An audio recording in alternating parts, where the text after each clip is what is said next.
ముఖ్యమంత్రి కుర్చీలో కూర్చొని కూడా ఇవాళ అటువంటి యొక్క వైఖరిని ప్రదర్శించడం అనేటువంటిది బాధ కలిగించినటువంటి అంశం. ప్రజాపాలన 6 గ్యారంటీల అమలు కోసం అని చెప్పని ఈ దరఖాస్తు ఫారంను లాంచ్ చేసినారు. ప్రతిష్టాత్మకంగా మొట్టమొదటిసారిగా అధికారంలోకి వచ్చిన తర్వాత ఒక పథకాన్ని అమలు పెట్టడం కోసమని పెట్టబడినటువంటి ఒక మీడియా సమావేశం, ప్రజలకు తెలియజేసేందుకోసం పెట్టినటువంటి ఒక మహత్తరమైనటువంటి ఒక కార్యక్రమం. అటువంటి ఒక కార్యక్రమంలో ముఖ్యమంత్రి హోదాలో ఉన్నటువంటి ఒక వ్యక్తి ఎంతో గౌరవప్రదంగా, ఎంతో పద్ధతిగా వ్యవహరించవలసింది పోయి సచివాలయం ఏదో రాజకీయ పార్టీ కార్యాలయం అన్నట్టుగా ఇష్టం వచ్చినట్టుగా మళ్ళా కూడా రాజకీయానికి వేదికగా కేసీఆర్ గారిపైన, కేటీఆర్ గారిపైన, హరీష్ రావు గారిపైన, గత ప్రభుత్వం పైన దుమ్మెత్తి పోసేటువంటి ఒక దుర్మార్గమైనటువంటి ఒక రీతిలో మాట్లాడినారు. ఆ దానికి సంబంధించిన అంశాలు ఎత్తి చూపేందుకై, ఖండించేందుకై, నిరసన తెలిపేందుకై ఈ పత్రికా సమావేశాన్ని నిర్వర్తిస్తా ఉన్నాం. రేవంత్ రెడ్డి గారు ముఖ్యమంత్రిగా కాకుండా ఒక ముఠా నాయకుడిగా మాట్లాడినట్టుగా అనిపించింది.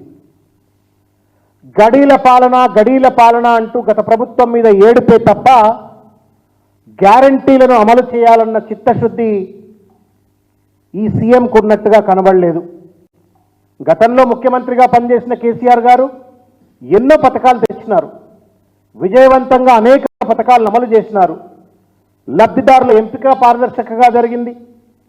కానీ ఇవాళ ప్రజాపాలన పేరు మీద కొత్తగా దరఖాస్తులు చేయాలని చెప్పని ప్రజల నుండి కోరడం ఏదైతే ఉందో ఇది కేవలం టైం పాస్ కోసం మాత్రమే.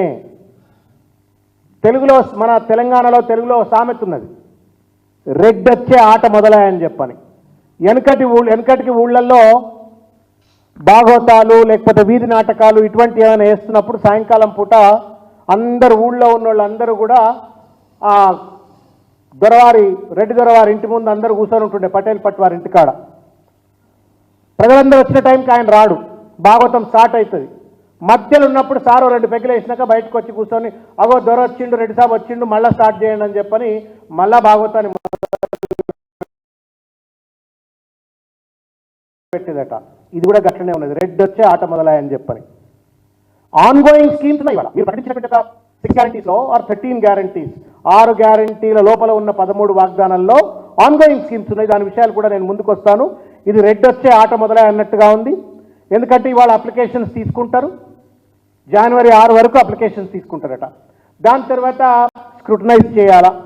స్క్రూటనైజ్ చేసిన తర్వాత ఈ ఒకే లబ్ధిదారుకు ఎన్ని పథకాలు అమల్లో ఉన్నాయి ఇవన్నీ చూస్తారు.